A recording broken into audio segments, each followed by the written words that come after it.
Matiyagang estudyante, isang tula sa lungsod na magulo.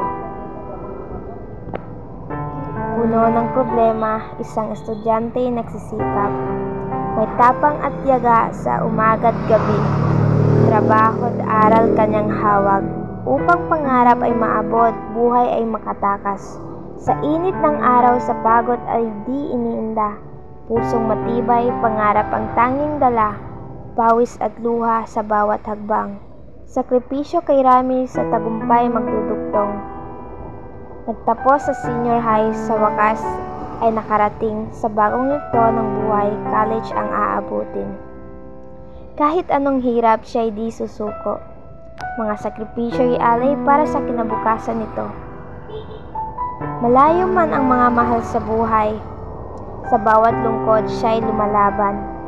Kahit may inggit sa mga kaibigan malaya, sa ligaya at pamilya lagi silang kasama.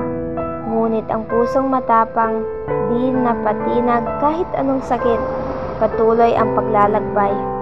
Ginusto at pinili, masaya sa trabaho. Nakakausap, mga mahal sa puso'y napapalakas ito. Sa bawat pagsubok, may halong kirot at saya. Tinitiis ang lahat para magandang umaga. Ang buhay ay isang laban, puno ng pagsubok. Ngunit sa bawat hagbang, tagumpay ay matutunghayan. Sa hinaharap, tagumpay ay masalayan. Lahat ng sakripisyo di mawawalan ng saysay. Sa kabila ng lahat, patuloy ang labanan. Isang matiyagang estudyante sa buhay ay magtatagumpay.